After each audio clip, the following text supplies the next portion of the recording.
I'm 45 now, so I'm either halfway through a healthy life or almost done with not so healthy life. I don't know which one. I won't know till it's over where this was. I don't know how long I'm going to live. I don't know. Nobody knows, I guess. I think human life expectancy is pretty good. We get a good run, you know? Some people die early, you know? If I die now, people will be like, oh, that's too bad. If I die 5 years from now, they'll be like, well, all right. Like, it's not even, it's, like, as soon as you're 50, you're a candidate. You know there's no candlelight vigils for 50-year-old guys that die. And you start pushing in the area. And, you know, some people get to be like 80s, 90s. You know, there are people that get to like 114 and then they're in the news. And it's always some old guy. I met Napoleon. No, you didn't. You liar. You oldest liar in the world. But 45, you know, you're not old yet, but you start having moments where you kind of start getting what old is. Especially if you didn't take care of yourself, you know? I have moments where I'm like, wow, this seems early for this. Like, this is something that happens to me a lot. I'll be sitting watching TV or doing nothing, and all of a sudden I'll realize, I need to wipe my ass right now.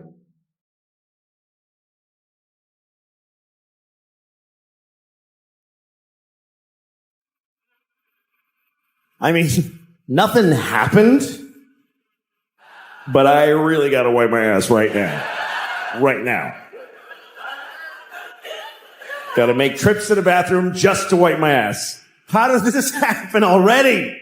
I'm 45. Already my asshole's just like, ugh.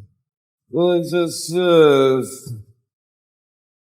my asshole's like the waistband on old pajama bottoms. Just kind of loose and ineffectual. My asshole's like a bag of leaves that nobody tied up. Was just sitting on the lawn, full and open, puking leaves under the grass with every wisp of wind. Some kid kicks it over on his way home from a tough day at middle school. Rats. It's a pretty accurate description of my asshole. Here's another thing about my age right now. If I'm, say I'm sitting down. If I'm sitting anywhere, which I love sitting so much. I would take sitting and doing nothing to standing and fucking any day. This is way better than coming. This is way better. This is what, in my age, if I'm sitting down and somebody tells me I need to get up and go in another room, I need to be told all the information why first. You gotta explain all of that shit to me. What, why do I, what, no, why though? Your car's being towed right now. Well, that's what happens to me then. I accept that. Because getting up is a whole thing. It means first I have to decide, do I really want to be alive anymore? Like, let's start with that. And then I gotta start kind of rocking to get momentum. Like I'm trying to get an old Honda out of a snowbank.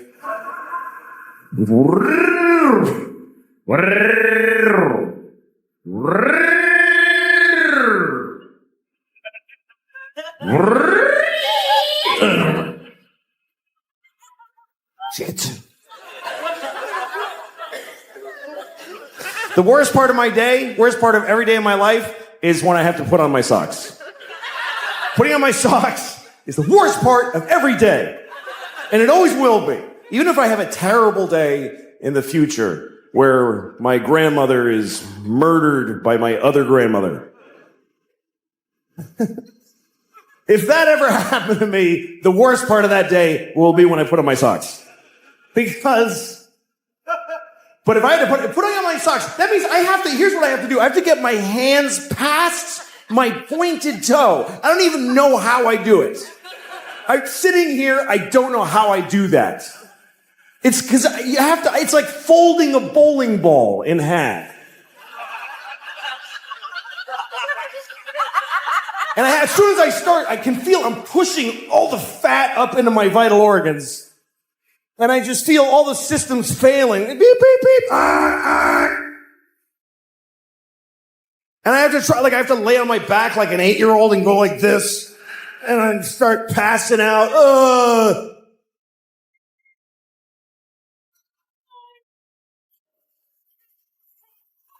And I know other people's lives are hard.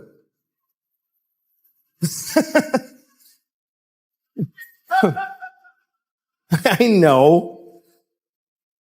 I saw an interview on TV with Michael J. Fox. And he has Parkinson's. And he was describing brushing his teeth.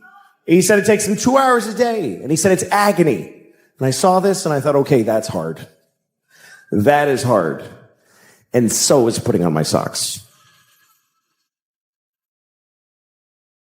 Sorry, Michael. Doesn't make it easier to know about your thing. Tell you what, I'll help you brush your teeth. You help me with the socks. Women a lot. All men do. And we just look at you. That's what I do. I just look at women. I just, like they're, cakes and windows. I just, I was walking in New York once, and there's these two very cute women walking behind me, and I was trying to walk slowly so I could hear what they were saying to each other, because they were cute. So I wanted to hear them, like that's going to help me in any way. Don't you wish the guy walking in front of us would squeeze our tits for like 1 second?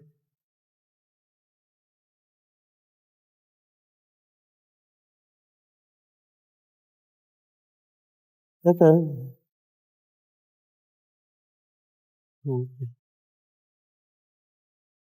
Really?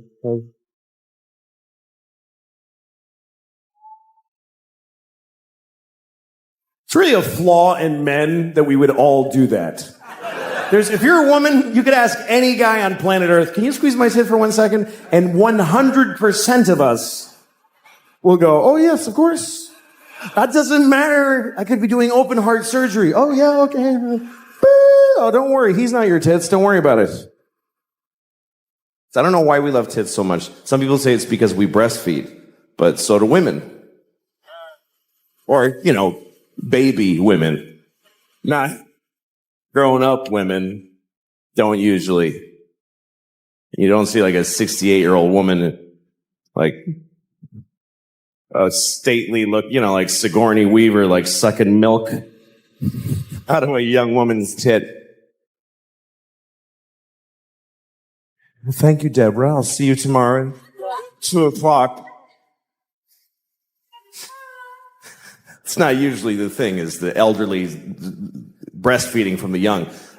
Except for at the end of The Grapes of Wrath, which I don't mean to ruin that book for you, but you should have read it by now. I don't know if you read The Grapes of Wrath, but that's how it ends, with an old dying man sucking milk out of a young girl's tits, and then the book is over.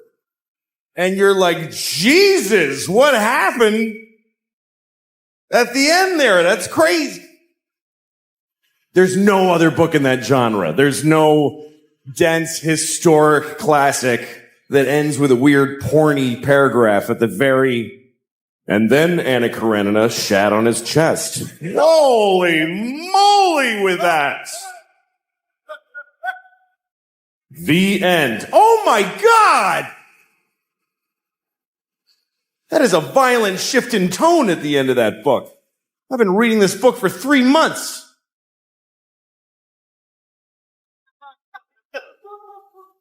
But we do. We love tits. And you always know a tit. You always know a tit. Like you ever been in a crowded place, like a subway or a sports stadium, and you're smushed in with other people, and your elbow touches a tit behind you. Like, that's a tit. I just touched it. I know that was a tit. I know it. Because the sensitivity of the male elbow to tit flesh specifically is unbelievable. Just to tits, because you could drive a tack in there. I'm not going to feel it. But a tit through a shirt and a sweater and a jacket. And her jacket, sweater, shirt, and bra Somehow, I said tit, I touched a tit. I touched a tit. I touched one tit. One tit. That's rare to touch one tit. It's like a 4-leaf clover.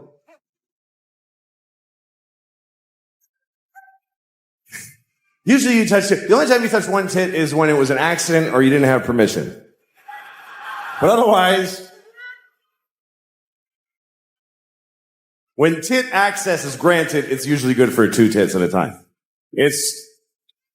Once you're on one, you really have to screw up really badly and quickly to lose tit access between tits 1 and 2. You must have said something really dumb on the first tit that you didn't get the second one. Oh, yeah, it's like your mom's dirty whore tit. Why? What? I said I liked it. That's what I meant, is that I like it. I like your mom's dirty whore tit. And I like yours. And if it's up to the guy, we're going to touch both tits. No guy touches a tit and then goes, you know what? I'm good with the one. That's fine for me. Everything in moderation. We're going to touch both. Even if something terrible happens in the middle of, yeah, there's a bomb. Oh shit. Come on. Come on. Let's get your tits out of here.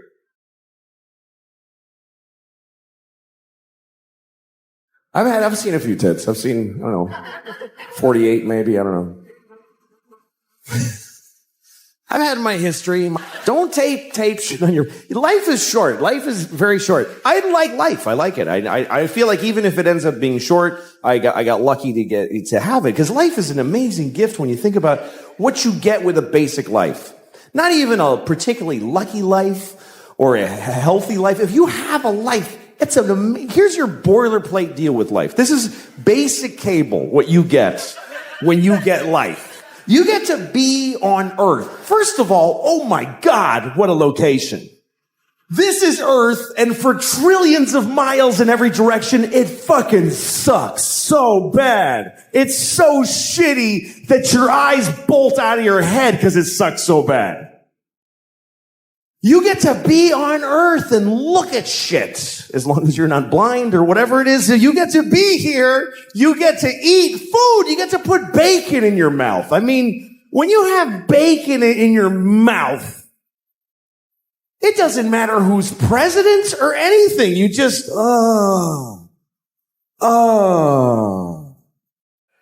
Every time I'm eating bacon, I think I could die right now, and I mean it.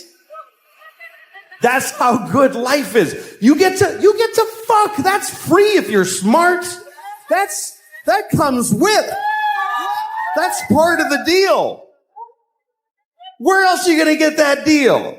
You get to put your dick in there and go in and out. Pretty good. And if you're a woman, you get to just lay back and just have a dick just shoving in and out of you awkwardly. Anytime you want. Anytime you want.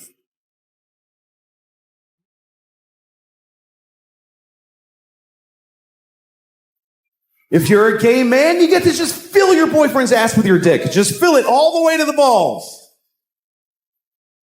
And it's nice and warm and tight in there. And he's your buddy.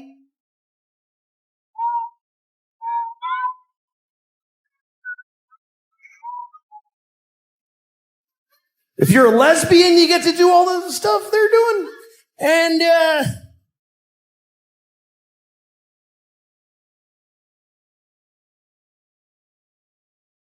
it's a great deal. You get to eat, you get to fuck, you get to read To Kill a Mockingbird. It's a great life. So when I'm not worried about it ending. It's pretty good. I like getting older though, because for me, the kind of guy I am, getting older makes my life better.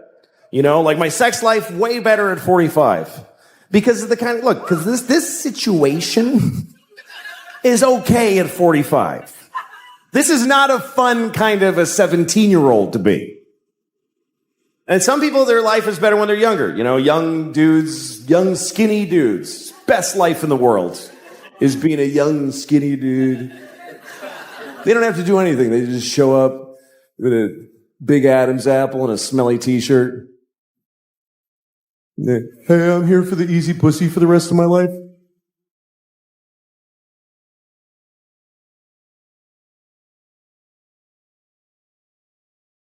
So where do I... Oh, everywhere? Okay, cool.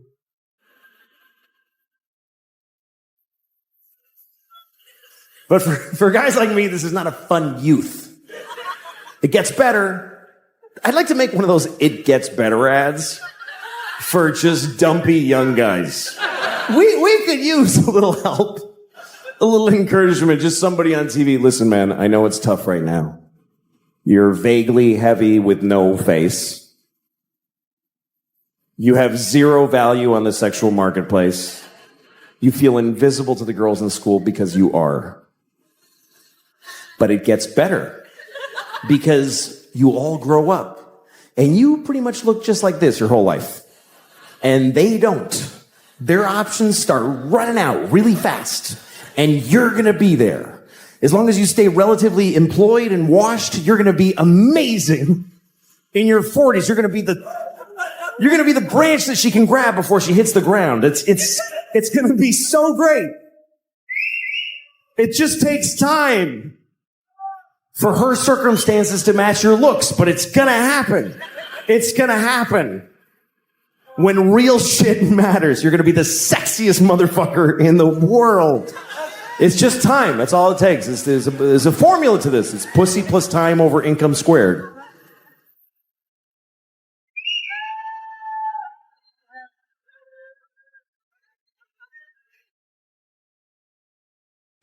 I never understood people judging people for the way they have sex. So some people get angry at homosexuals just for being gay. They get mad at them. Arr! I never really understood that, you know, because they're just having sex with each other. It's like I can understand if gay people were just running out in the streets, just fucking people in the ass willy-nilly, just like a pestilence, like without asking, you know, like you're at the ATM. Hey, what the fuck, Jesus! God damn it! Some faggot just fucked me right in the ass. Seriously. Fucking right through my pants. He fucking ruined my new pants. It's fucking bullshit. Another one. God damn it. I gotta get the fuck home. This is ridiculous.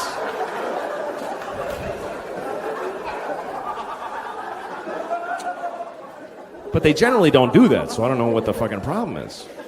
People get mad. They don't want them to don't get married. Well, you don't have to go to the wedding. What the fuck? You don't have to buy him anything?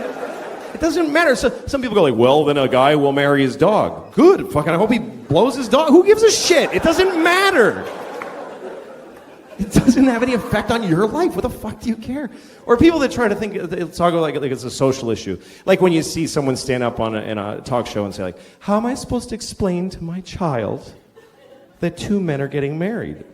I don't know. It's your shitty kid. You fucking tell him. Why is that anyone else's problem? Two guys are in love, but they can't get married because you don't want to talk to your ugly child for fucking 5 minutes? Who fucking cares about your shitty kid? He's probably a faggot anyway. How stupid is that? All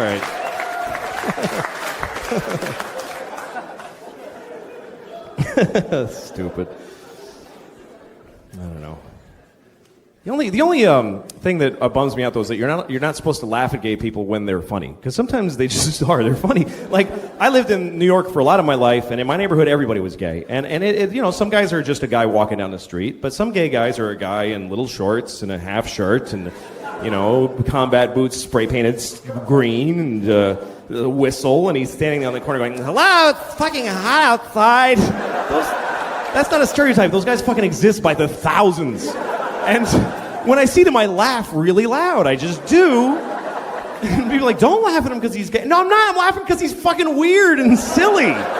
He's hilarious. How am I supposed to react? Hello? Oh, hello. Hello, yes. Seriousness is, yes. It's stupid.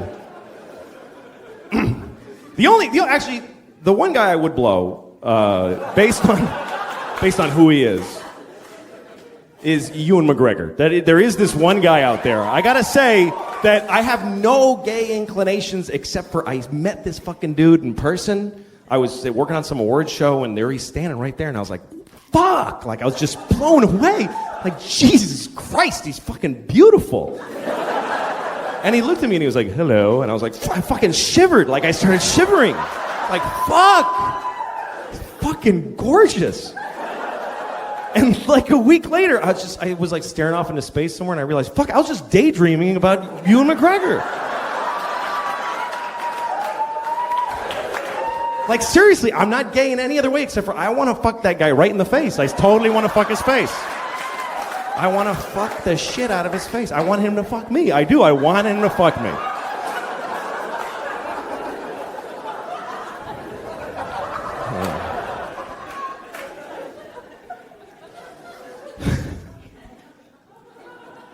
I don't really have a shot with him, I think, because...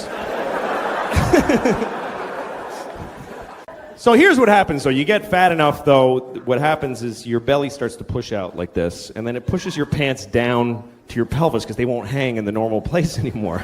And then down there, they feel loose, and you start going, hey, losing weight, all right, I'm coming down. My pants are getting loose, I am getting thinner. I ate my way through to the other side, I did.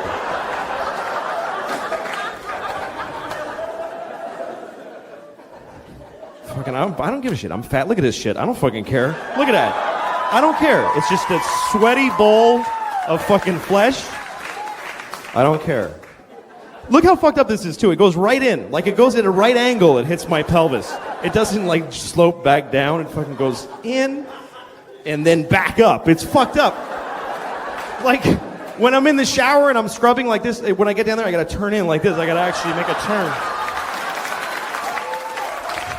I'm gonna fucking cut in, or that crevice gets fucking filthy. It's ridiculous. It is. It's like a theater seat. There's like fucking receipts and shit and popcorn and fucking kids' toys and fuck, what the hell? My body's just falling apart, man. I got tits now, too. I just got tits.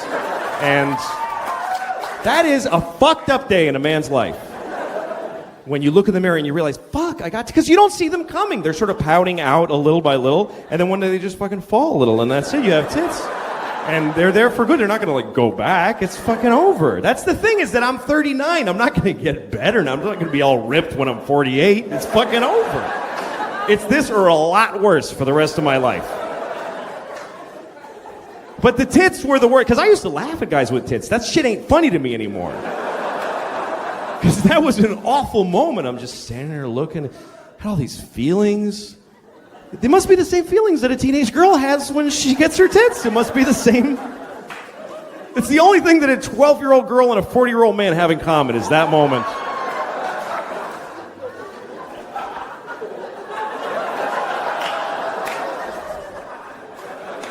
Nothing. To carry my books like this now. I don't know. You know what the thing is? I don't give a shit. I don't care about how I look. I'm bald. I'm fat. I don't give a fuck. I'm married. I got 2 kids. My wife hates me. What am I going to get laid if I lose a few pounds? Who fucking cares? Like I'm going to get mad pussy if I suddenly look better? No. That shit is over for me forever. And I'm glad. I really am. I'm relieved. Now when I see a beautiful girl walking down the street, I'm like, hey, fuck you. I don't give a shit. Fuck you. Go fuck somebody else. I'll jerk off to you later. Probably have a better time.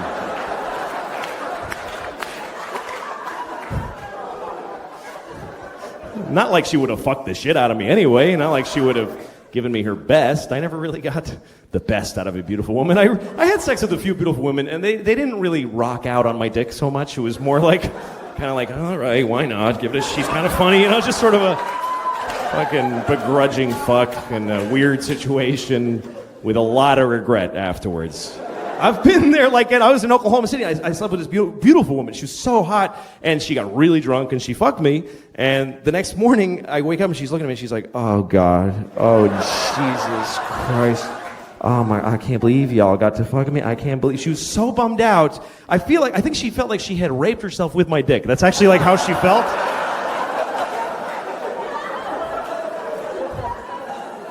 That's so weird to realize that you were somebody's bottom. Like you are somebody's place that they got to.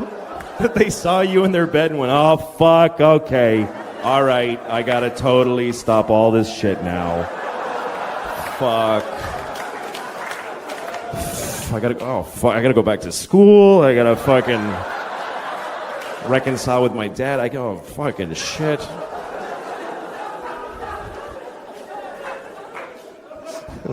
Took the kids out the other day when she just it's the most amazing thing is when you get to be alone in your house. As a dad, you never get to be alone, or as a mom.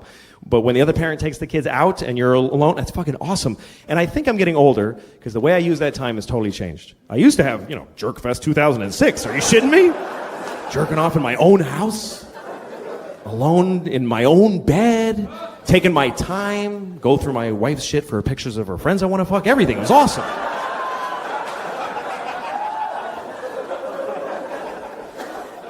But I'm older now, so I don't do that. I don't care about that. Now, when everybody leaves, you know what I do? I just shit for hours. I take a big, long, beautifully private shit with nobody fucking with me. That's my dream in life, is to take a shit without people fucking with me. Because when you have kids, first of all, the other parent starts banging the window on the door. Get out of there! Help me! Or my 4-year-old walks in while I'm shitting. She just fucking walks in the room and does a little dance.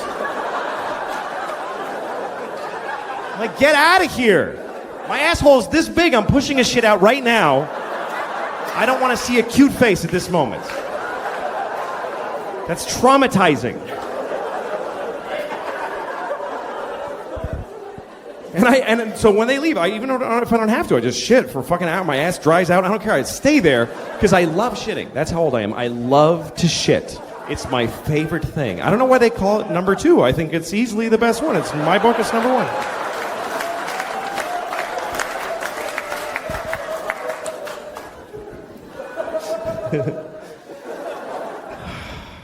But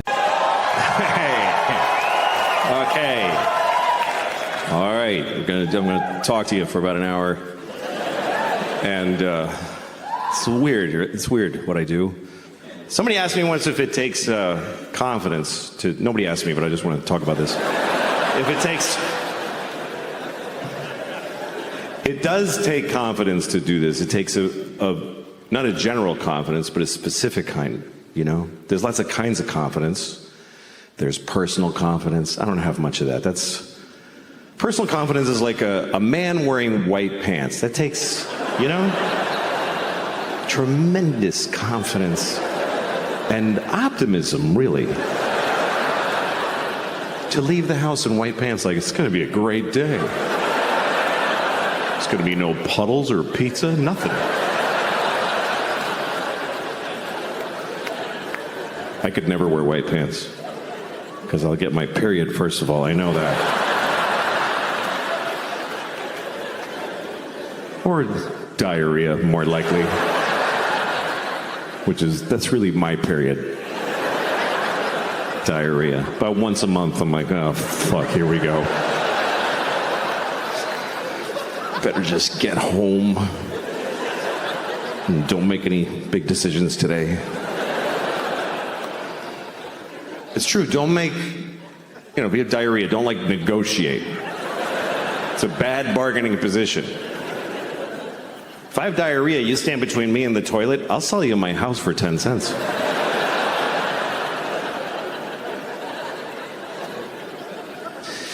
So that's one kind of confidence. Moral confidence. That means knowing that you would do the right thing. Knowing that you wouldn't do something wrong. Moral confidence. You can have that in your daily life, because a lot of your days are the same. But what if you were in another time? I would love to believe, I feel confident that I would not have had slaves. I wouldn't have done it. I wouldn't have done it. I wouldn't have had any. Even if I lived in 17 whatever in Virginia and all my neighbors had slaves, I would have been like, you guys are dicks.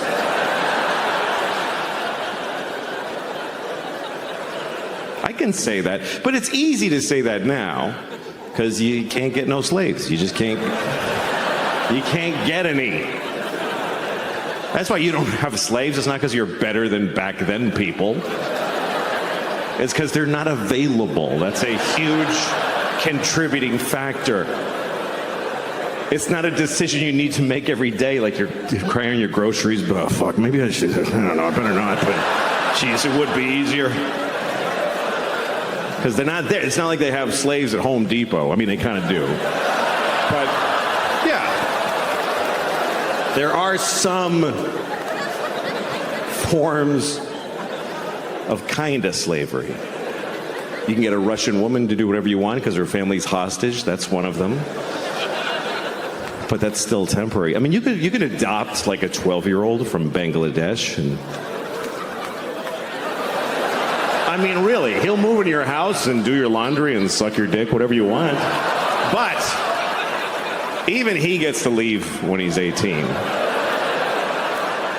Although, who wants them when they're that old? I'm just saying, excuse me, I'm just saying that slavery gets rebranded, but it doesn't really ever totally go away. I mean, it's been part of human history going way back, slavery. Even the earliest civilizations in Mesopotamia, I don't know if I didn't go to college, I don't know anything. But the earliest images of human life already had the guys going, ugh, and the guy going, ah, fucker. How early did we come up with this? Like from the beginning of human existence, we evolved, through ideas. We were a scared, naked ape, and then we were like, make a fire, it's a good idea. Kill an animal and take his fur, it's a good idea. Plant things and then wait, it's a good idea. But really quickly we came up with, just make them fucking do it. I'm not doing anything. I'm doing nothing. Make them fucking do it. That was like our third thing we did on Earth.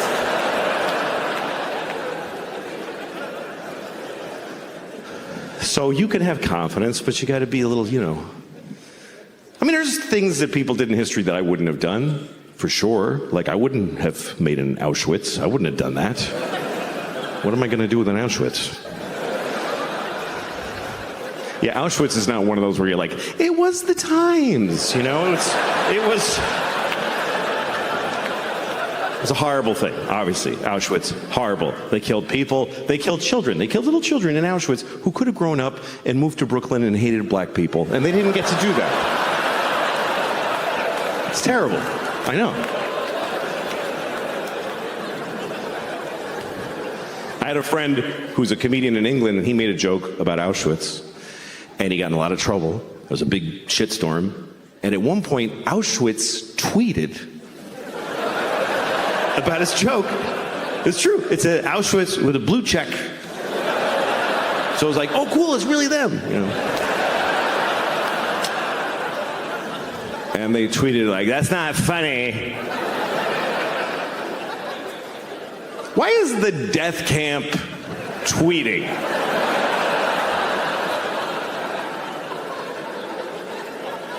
Who's running the social accounts at Auschwitz? I got a summer job at Auschwitz. I'm running their Twitter.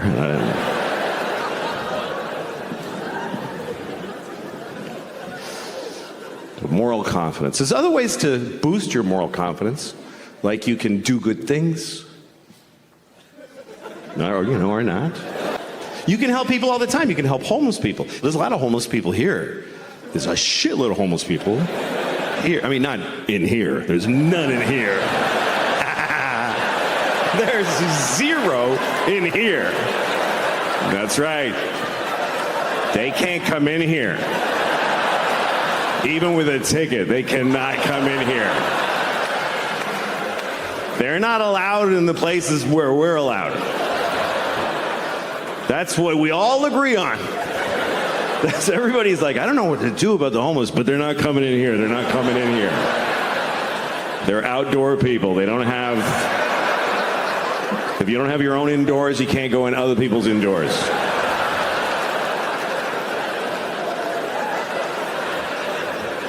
They can't go where we go. There's places where you'll never see a homeless person. Like the airport. There's no homeless people at the airport. You go to the bus station, they're on the bus beside you. But at the airport, they can't even get to it. They can't even get to it. You never seen a homeless person at the airport? You never been at your gate and some guy's like, hey man, I'm trying to get to Tokyo, can you help me out?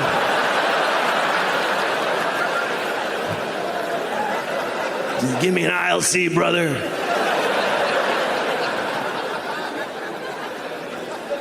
And they're all over the country, everywhere now. I've been on tour, I've seen them everywhere. I was in Phoenix, and it was during the summer, 120 degrees.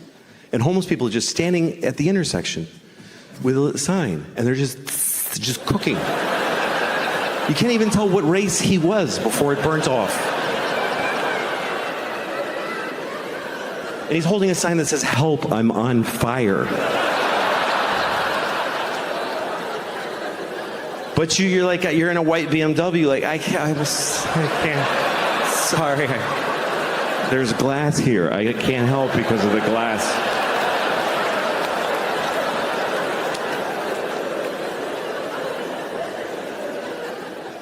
And even here you drive by them. In New York, you walk right by them. So in New York, they're right there. They're in your space. They're in your world. And you got to make a choice. Every couple of blocks, you got to make a choice. You going to help or not? You got to keep shooting. Now, you got to put a limit on it somewhere because you're not going to help all of them. And you're not going to help any of them, really, with a few bucks. But there's always that, like, there's a homeless guy who lives, he doesn't live anywhere. But, I mean, he's, by definition, he's at large. But he's often seen. He's always on the corner by my house. Same guy, every day. And I walk past him every day on the way to the store. I go to the same store every day. I go to Claire's. I don't know if you know Claire's. It's a jewelry store for children. I go there every day. I buy a handful of scrunchies and I run home. Everything else I buy online. But anyway, when I walk by this homeless guy in the morning, he always goes, hey, man, can you help me out? And I go, sure, I give him $5. Then I go to the store. 5 minutes later, I walk by, and he says, hey, man, he doesn't remember, which is fine, but I don't want to give him another $5, you know? Because I only have a few million. I don't know why. I don't know why. I clearly should. I don't know what makes me go, You had your $5, young man. What am I going to spoil him? And makes love to you. And leaves the new living Lord in your belly. What?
Mm. Mm.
There's just no way she's that funny on sight.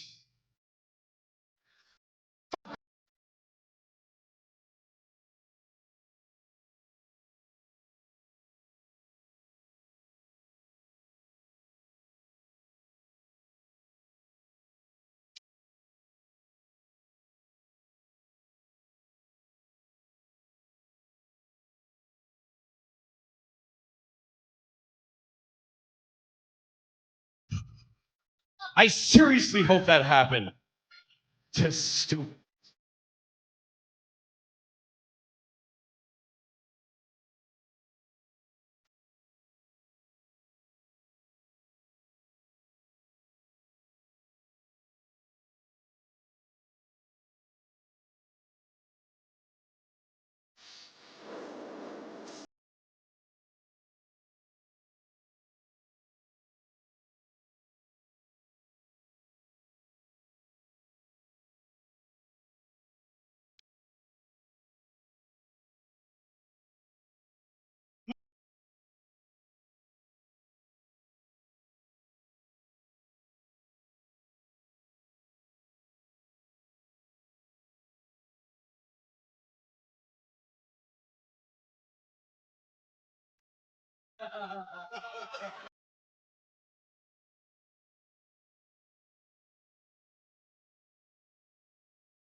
Hey, call him on it, but that seemed inappropriate.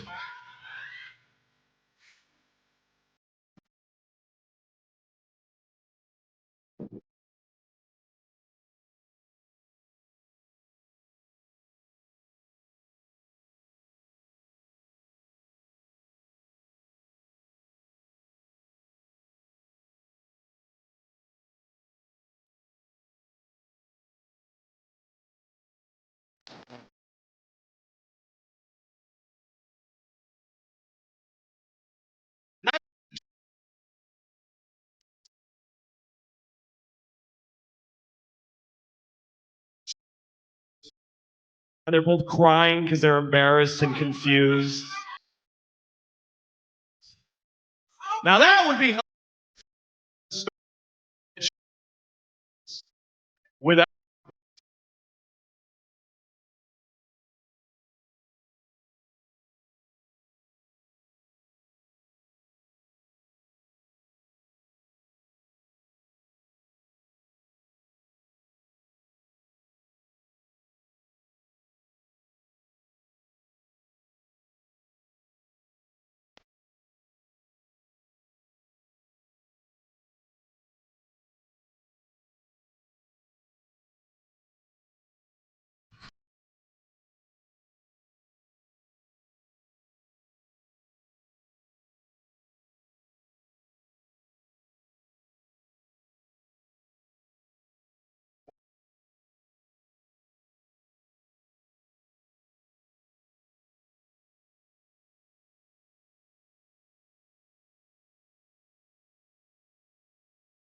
Boy,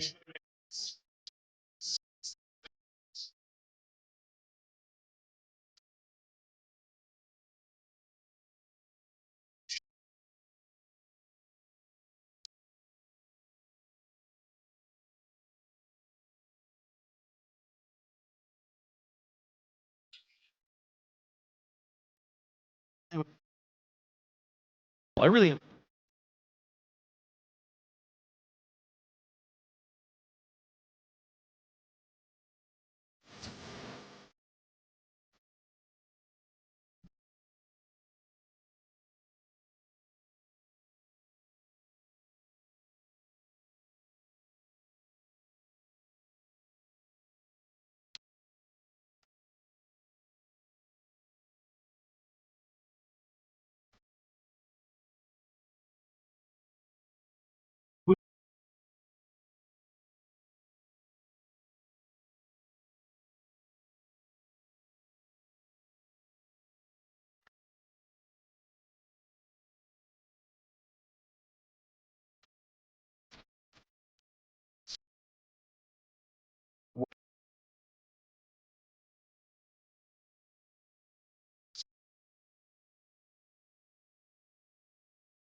I don't even have an instinct to protect you. I don't care if you die.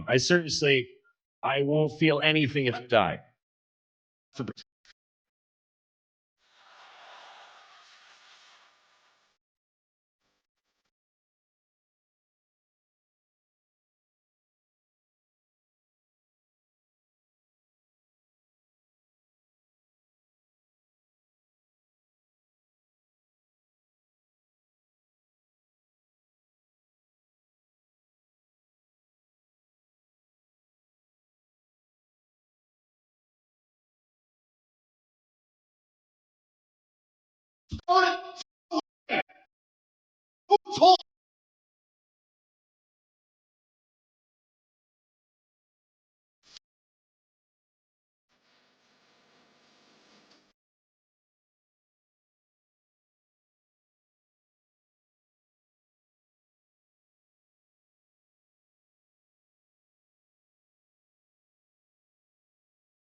Shut up! We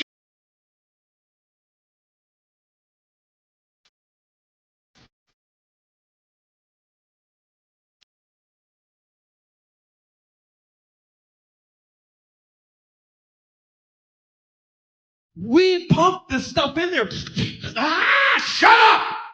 Stop!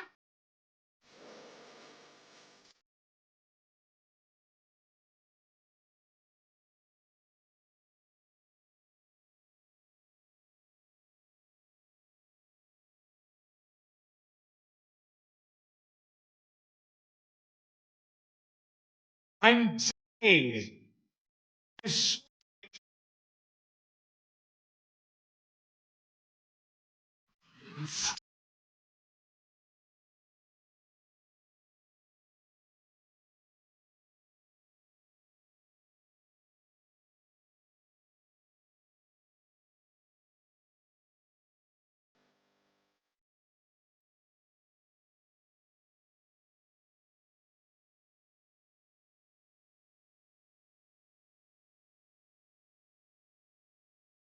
Boys are hard to raise, man. All my sisters have boys, and I just feel for them because it's really hard, and they really do. Here's the thing, though: girls are just as hard to raise, but on a whole other level. They're different. Here's the difference to me between boys and girls: boys fuck things up. Girls are fucked up. That's the difference. Boys just do damage to your house that you can measure in dollars like a hurricane. Girls leave scars in your psyche that you find later, like a genocide or an atrocity. And you just stand at your door like, okay, fuck, that was bad, fuck it. Whoa, that shit was, what did I say? Fuck, that was bad. Okay. Okay, everybody. I was changing my daughter the other day, and she's too old for diapers now, but she's still in them, and it's bad because this kid does not poop. This kid cracks. This is not okay anymore. I was changing her diaper the other day. It was like a 48-year-old alcoholic man's shit in her diaper. Like, she was out all night drinking Jaeger, and she went to Denny's and got a Grand Slam. Ate half of it, got in a fight in the parking lot, and passed out in a Pontiac and shit herself, and her friends drove her home with the windows open and dumped her on my lawn. And now I gotta clean it. And it's crazy. And you can't even react. You can't go like, what the fuck? That's disgusting. You'll fuck them up about their own shit. You gotta be nice. You open her diaper, it's just chaos in there. It's just bananas. It's just, every shit amazes me. I'm never used to it. Everyone, I'm like, okay, wow, what is that? You have been eating diarrhea for a week, I think. Because that's awful.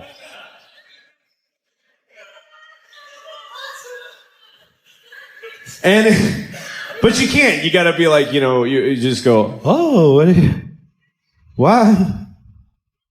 You really got something there, honey? That's really something. That's really okay. Well, all right, let me scrape that off your knees for you. Just get it down off your back. Just get all this hazmat in one place. Wipe you down. Clean your tiny vagina at the end. Who knew that was going to be my life? I had no idea that my relationship to the vagina was going to be cleaning shit out of a tiny one several times a day. They don't tell you that. When you're getting ready to be a dad, nobody pulls you aside and says, you're going to have to clean the vagina a lot because every time she takes a shit, it goes straight up her twat. They don't tell you that.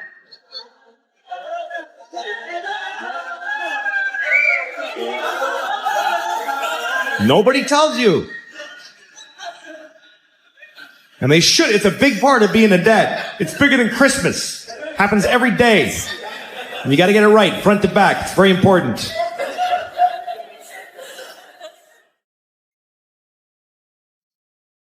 I'm glad I got girls, though. Girls are great. I don't want to clean shit off of some kid's balls. I'm glad that's not my job. Boys feel weird about them. I have nephews, they come over and they play in the sprinkler naked with their little red dicks, and I just don't like their little penises bother me.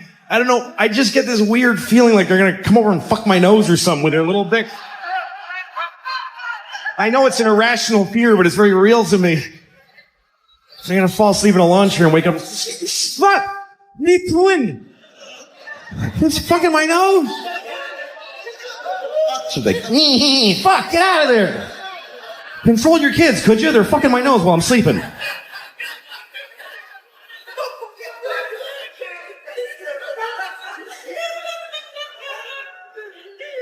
Boys are hard to raise, man.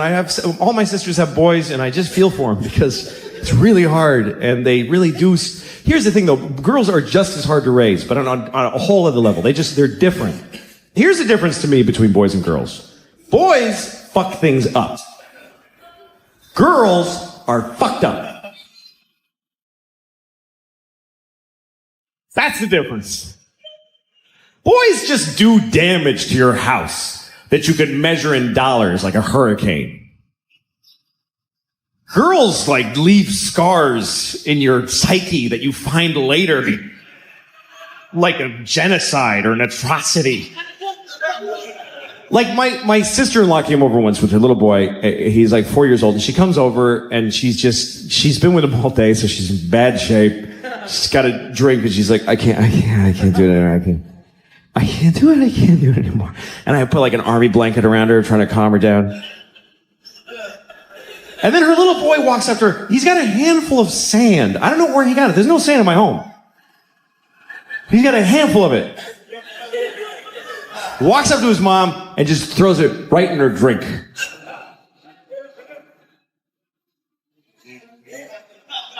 It's all she had. And he just ruined it. Really confident, too. Not like this. He was like, yeah, that's where that shit goes, right there.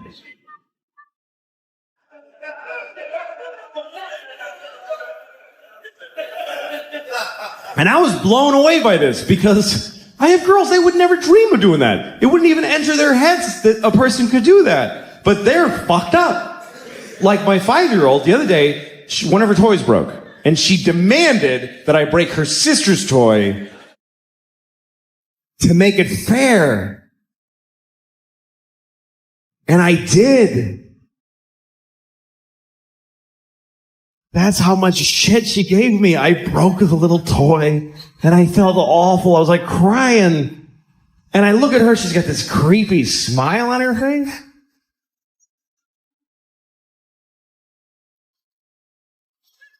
That's the difference between boys and girls.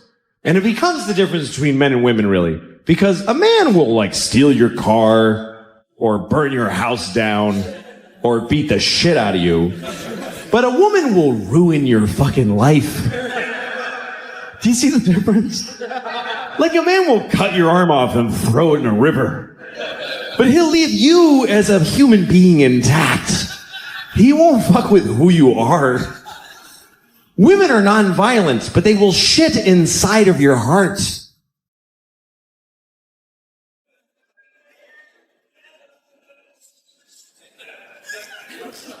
My wife and I, we've been married for about 9 years now, so we're almost done.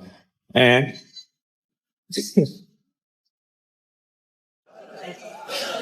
after 9 years and 2 kids, you start looking at each other like, no, no, I'm not gonna just keep doing this. Who would do that? We went to therapy for a while, and the therapist was like, one day he goes, you should go on a date. And I'm like, fuck you. I'm not going. I did go on a date with my wife, and I don't think I'm going to call her again. It wasn't really fun.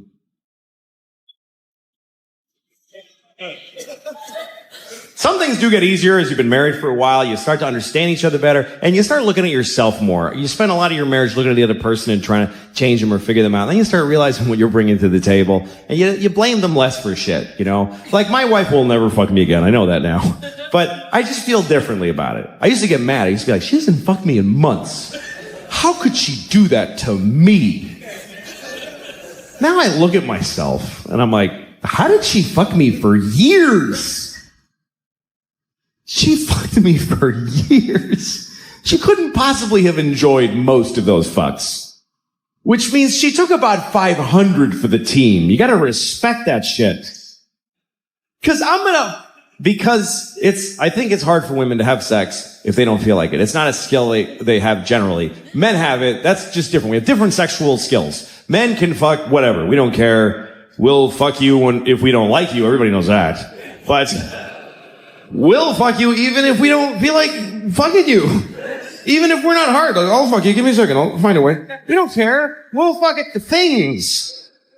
We'll fuck at a rusty keyhole nailed to a donkey's ass. We don't give a shit. We are jizz on demand. We just have we don't care. Women have another skill, which is that they can decide whether or not to have sex with their minds, which is amazing to me. A woman can decide not to fuck in the middle of fucking. That is so weird to me that they can just stop because of some other shit that distracted them. If I'm fucking you, you could show me a picture of you cutting my mom's head off. And I'll be like, whoa. As soon as I come, we're going to have a talk about that pizza. That's really,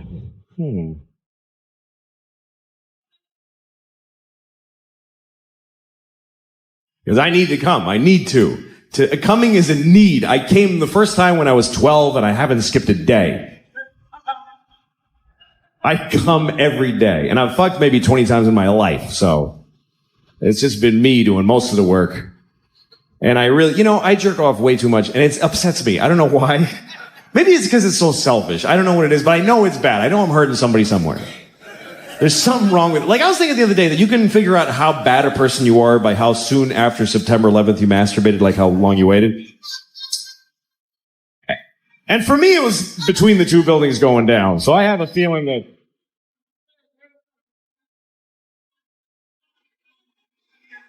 I had to do it. I had to. Otherwise, they win. That's the way I was looking at it at the time. It was a strange time for all of us. And I know you all waited a whole week because you're awesome, but I just couldn't do it. A boner's a boner. It's got to go. Something's got to happen. Yeah. I live in New York City, and it's okay there. I live in a nice building. I never lived in a nice place before. When I was growing up, I had no money. I mean, my mom didn't. Didn't matter. I was a child. But I'm not used to it because it's nice. There's like a pretty courtyard with flowers and a fountain with little marble boys pissing. I don't know. What is it with fountains? Like, all fountain sculptors are pedophiles, basically. You can't get a fountain made without... Can you make me a fountain? Yes, I'll get started right away. Oh, yes! Yes! It's finished! And it's just little boys pissing on the face of a Greek god that looks like him a lot. It's pissed on me forever!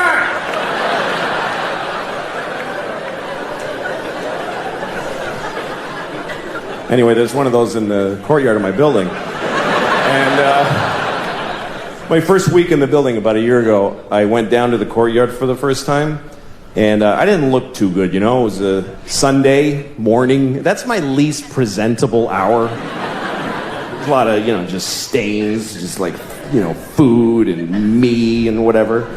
And so I'm sitting there.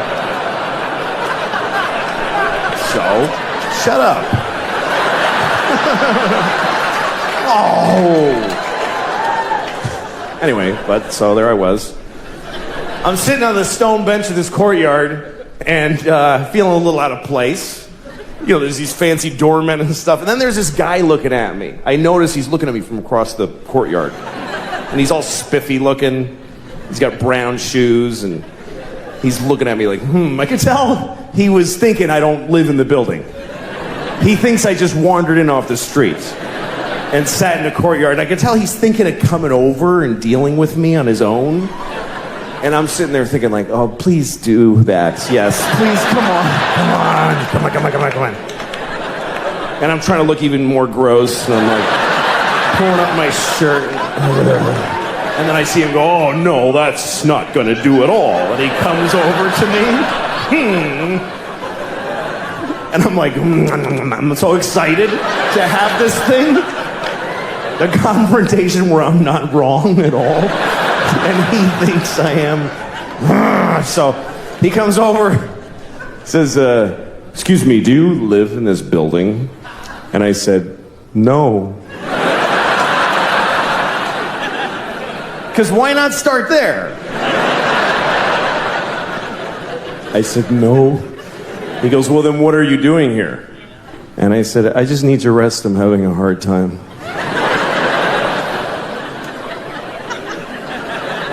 He says, this is private property. And I said, well, I don't really believe in that. You know, just the worst things I could say from his point of view is basically all the things I was saying. And he goes, well, if you don't leave, I'm going to talk to the doorman. I was like, can I just stay like 5 more hours? So he's, no. And he goes over to the doorman. And I see him talking about me to the doorman like this. And then I see the doorman going, oh, no, that guy lives here. That's okay.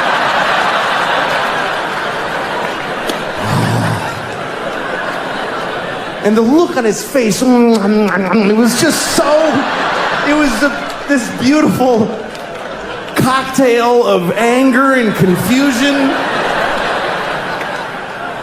It's like I had invented a new way to hurt somebody's feelings. That's how excited I was.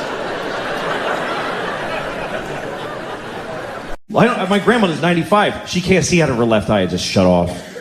The last time we went to see her, she's like, I can't see out of my left eye. And we're all like, oh, hey, what was Christmas like in the 40s? You know, maybe run out the clock on the eye thing if we're lucky, you know? So I go to her doctor. He's right at the end of the hall. He's there always like 90 feet away from her. So I go to the doctor and I said, you know, she can't see out of her left eye at all. And I swear to God, he goes, well, she's probably got a bunch of tumors in her head. I swear to God. That's exactly what he said. I remember it because I was blown away by how none of his education he applied to this particular diagnosis. He said that she's probably got a bunch of tumors in her head. He's a doctor and he called it her head. He almost said fucking head. I swear to God, like that's what he was thinking. She's probably got a bunch of tumors in her fucking head.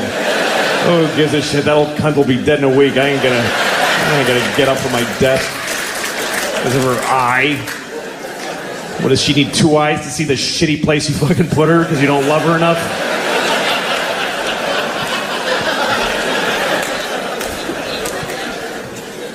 Anyway, I ain't there yet. I'm halfway there. 40-year-old guys are not good specimens either. We're not. Like, I have a friend who has a lot of young girlfriends. He always goes, he goes a little too, they're too young. And it's not okay. You know, he brings them around and you're like, dude, don't. Like, literally point at her face and go, don't fuck her. That's awful. Because, and she's like, just bad, you know? But so he was going to have sex with her one night, and he said he wanted to go all night. Like, he wanted to really last a long time. So he said, I'm going to drink a lot of milk so I can have a lot of sex. He's like, who told you that mattered? And he goes, well, because you can come more if you drink milk. This guy actually thinks that, like, you run out of cum, but if you drink milk, your body goes like, oh, dude, that's perfect. Just send that right through. That's fine. Nobody will know the difference. Just go ahead and send it through. Run out of cum and a pinch milk is fine. It does, it doesn't matter. Go ahead and send it right through. Spray it all over his cat's face, whatever he was doing. What? I'll come on my cat's face. If she's watching, she's going to get a face full of cum. She knows that by now. She knows. It's her fault now. Come on my cat's face once, shame on me.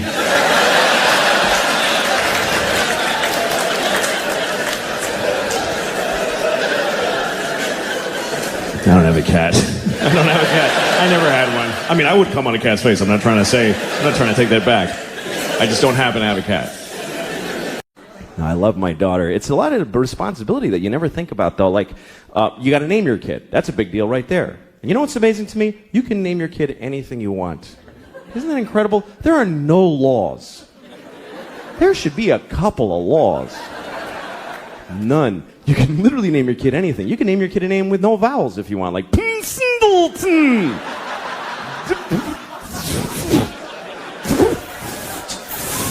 Just 40 F's. That's his name.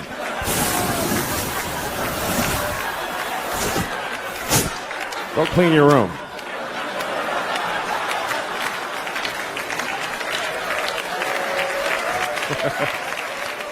Some people name their kids a word like sunshine or battery or whatever. I like to name my kid a whole phrase, something like ladies and gentlemen. That would be a cool name for a kid. This is my son, ladies and gentlemen.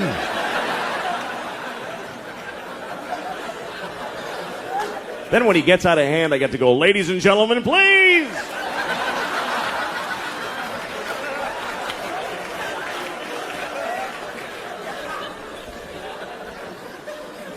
But you got to be careful what you name your kid. You do have to be careful because what happens is other kids in school are going to make fun of them. They're going to make fun of their name. And you don't have to give them a weird name because they can do it with any name. Kids are geniuses at that. Any name, they take it, they go Louie Screwy, Joey Blowy, Mike, your mother's a dyke, whatever. They find a way, these kids. Any name, what's your name? Eric, you fucking asshole. See, just like that. Lightning speed these kids got. What's your name? Joe, eat a bag of shit, cunt face. You see, just like that. It's a weird selection process that we have. It's dating, really, is how we evolve as dating. It's how we choose each other. And dating is a real drag for a lot of people, but I always think it's a nice thing. When I see a date, I'm always happy. When I see a couple on a date, because it means people are still trying, You see a couple on a date, it means there's still courage out there. That takes courage to go on a date, for both sides. Two very different kinds of courage. The male courage, traditionally speaking, is that he decided to ask. He went up to a random woman who he has no idea if she's gonna like him or not, and he walked up to her, terrifying. Everything in your body's telling you, just go the fuck home and jerk off, don't do this. But he walked up and said, hi, yes. And she's like, no, give me a second. And you try to get through this membrane of, and then if it works and you say, you want to go out sometime? Sometimes she'll say yes. And if she says yes, that's her courage. And the courage it takes for a woman to say yes is beyond anything I can imagine. A woman saying yes to a date with a man is literally insane and ill-advised. And the whole species' existence counts on them doing it. And I don't know how do women still go out with guys? When you consider the fact that there is no greater threat to women than men. We're the number one threat to women. Globally and historically, we're the number one cause of injury and mayhem to women. We're the worst thing that ever happens to them. That's true. You know what our number one threat is? Heart disease. That's the whole thing. That's it. Just our own heart going, dude, you can't keep doing this. I told you 3 strokes ago that this is not smart. But women still think, yeah, I'll go out with you alone at night. What are you, nuts? I'll get in your car with you with my little shoulders. Hi, where are we going? To your death, statistically. How do they still do it? If you're a guy, try to imagine that you could only date a half bear, half lion. And you're like, oh, I hope this one's nice. I hope he doesn't do what he's going to do.